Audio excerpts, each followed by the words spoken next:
तो संपूर्ण राष्ट्र के प्रत्येक नेता करते हैं, परंतु महिला सुरक्षा के लिए कितने लोगों ने रोड में उतरने का काम किया और कितने लोगों ने समर्पित भाव से केस को अंतिम समय तक ले जा करके और पीड़िता को न्याय दिलाने का काम किया।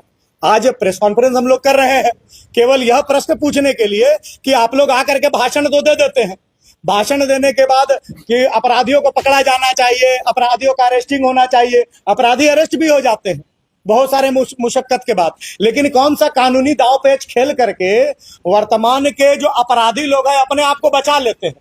अभी एक डॉक्टर के साथ, उनको डॉक्टर ही कहेंगे, अभी वो ग्रेजुएशन अपना कंप्लीट की है, दांत की डॉक्टर बनने वाली थी, ग्रेजुएशन उनका कंप्लीट होता है, उनको उनकी ही एक सहेली बोलती है कि हमारा जो है बर्थडे है, आप पार्टी खाने आइए। और पार्टी में वो बहन जाती है और वहां पर दानिश उसको एक पिज्जा में और केक में पता नहीं किसमें ड्रग्स मिला करके खिला देता है। तो सबसे बड़ा बात है कि इसको केवल आप रेप का एंगल से देख रहे हैं, वो ड्रग्स कहां से आया, ड्रग्स कहां से आ रहा है इतना झारखंड में, और उसका प्रयोग किस क्षेत्र में किया जा रहा है, सोचने और समझने की आवश्यकता है। उसके बाद फहाद और सदाब दोनों मिलकर के जो है उसका रेप में समर्थन करते हैं दानिश का, और बच्ची ने खुद स्टेटमेंट दिया है कि जब मुझे ड्रग्स दे दिया गया तो मैं थोड़ा भी होश में नहीं थी, दानिश मेरे पास आया और मेरे साथ गलत व्यवहार करने का प्रयास किया, मैं इतने नशे में थी कि मैं विरोध नहीं कर पाई। ये पीड़िता का बयान होता है और वो विरोध भी नहीं कर पाती है, और जब उसका सुबह नींद खुलता है तो वो देखती है कि पूरा बेड में जो है ब्लड बिखरा हुआ है। और उसके बाद उसको ये भी नहीं पता कि दानिश ने उसके साथ बलात्कार किया, उसके बाद रात भर उसके साथ क्या हुआ, कितने बार उसके साथ शोषण हुआ, ये खुद वो समझ नहीं पा रही है, बता नहीं पा रही है किन किन लोगों ने बलात्कार किया। कल कोतवाली थाना क्षेत्र में 15 तारीख को एक 3 वर्षीय बच्ची को एक आदमी जो उसका स्कूल के बस का ड्राइवर था, जिसका नाम मोहम्मद इरफान है, वो बलात्कार कर देता। 3 साल की बच्ची का ये मानसिकता कहां से आ रही है लोगों के दिमाग में कि जिन बच्चियों को हम नवरात्रि के दिन में पैर धो करके और उनको मां बोल के प्रणाम करते हैं, उस 3 साल की बच्ची के प्रति भी किसी मन में हवस आ सकता है, वासना आ सकता है। किस मानसिकता की ओर हमारा समाज जा रहा है, किस मानसिकता की ओर जो है फहाद, मोहम्मद सदाब, मोहम्मद दानी, मोहम्मद इरफान ये लोग जा रहे हैं।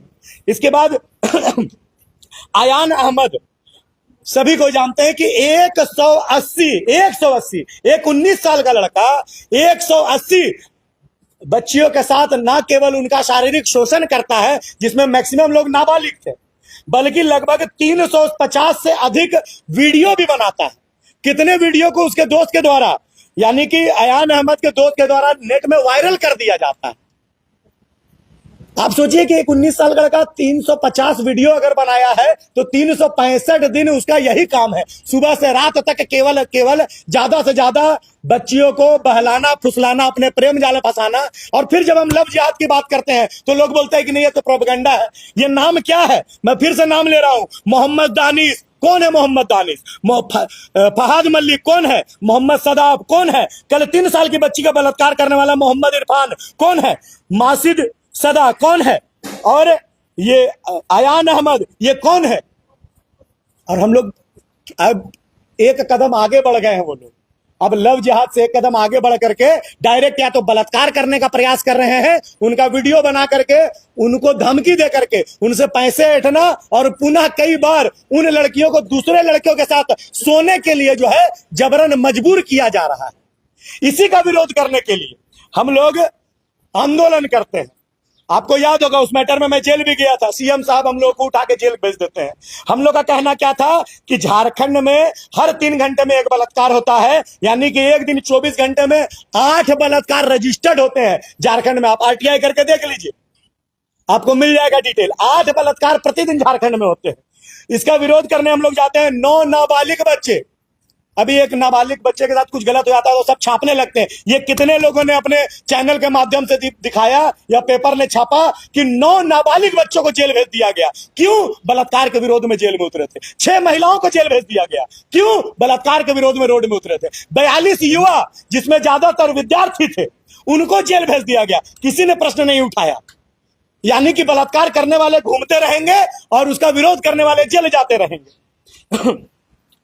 और इसके बाद एक और मैटर खुल करके आया, ऑल ओवर इंडिया ने वर्ल्ड वाइड ये ट्रेंड कर रहा है। कॉर्पोरेट सेक्टर में कॉर्पोरेट जिहाद के माध्यम से टीसीएस कंपनी नासिक में शाहरुख हुसैन, कौन है शाहरुख हुसैन, शौकत कुरैशी, रजा रफीक, मेमन, इन लोग कौन है जो जबरन लड़कियों को बीफ खिलाने का काम करते हैं, धर्म परिवर्तन करने के लिए उकसाते हैं, नहीं करोगे तो तुम्हारा डिमोशन करवा देंगे।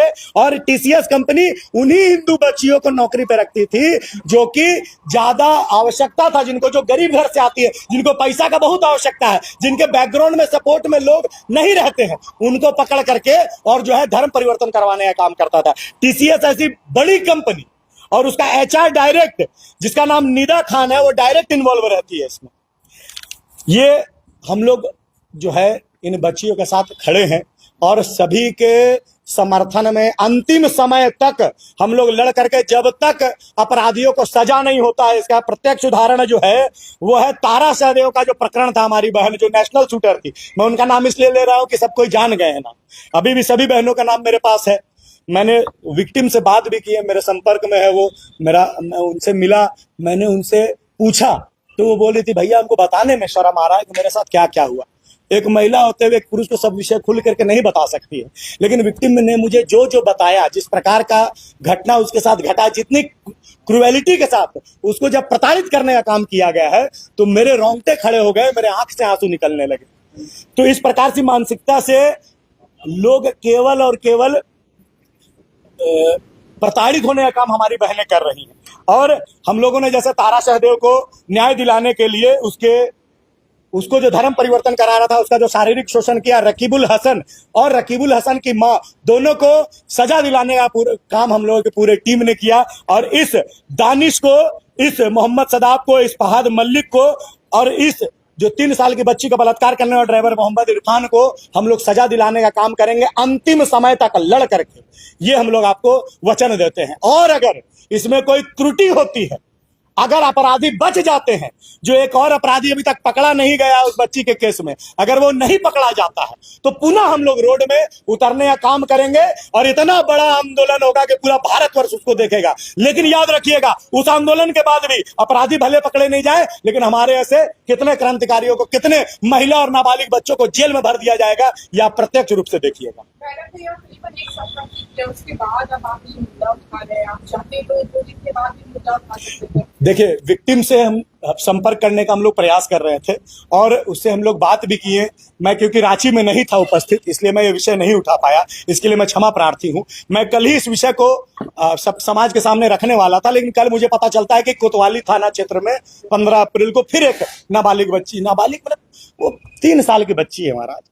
अभी 16 तारीख को खूंटी के मुरहू में 12 साल की एक बच्ची के साथ मसी मसद 12 साल की बच्ची के साथ मसी मसद ने उसको कहा कि पड़ोसी था उसका, उसने कहा कि मेरी पत्नी को थोड़ा सा सहयोग कर दो घर के कामों में। 12 साल की बच्ची जाती है और उसको जंगल में ले जाकर के रेप कर देता है। ये प्रतिदिन इस प्रकार की घटना होते रहती है। हम लोग तो रोज बोलते हैं, ऐसा नहीं कि मीडिया के सामने मैं पहली बार आ रहा हूं। दीदी, आप लोगों ने जितने बार प्रश्न किए हैं, झारखंड में जब भी इस प्रकार की कोई घटना घटती है तो हम लोग रोड में उतरने का काम करते हैं, लेकिन इसका नतीजा क्या निकलता है? बार बार हम ही लोग को जेल भेज दिया जाता है। अपराधी तो नहीं पकड़े जाते हैं, जेल हम लोग को भेजा जाता है। हम लोगों ने कौन सा अपराध किया है? अपराधियों का विरोध करना भी अपराध है क्या? पीड़िता को न्याय दिलाने के लिए रोड में उतरना अपराध है क्या? अच्छा, इस तरह की घटनाएं गई, अब वक्त नहीं हो रही है, प्रशासन की लगातार प्रयास, हिंदुस्तान की लगातार प्रयास के बावजूद घटनाएं मानसिकता, आप सोचिए कि इस प्रकार की घटना को जो अंजाम दे रहे हैं वो किस मानसिकता से जो है ग्रसित हैं। क्या उनके घर में संस्कार दिया जा रहा है? हमारे सनातन धर्म में महिलाओं को दुर्गा का रूप कहा जाता है। बच्चियों को नवरात्रि में पैर धोने का हम लोगों को प्रचलन है, उनके पूजा करते हैं।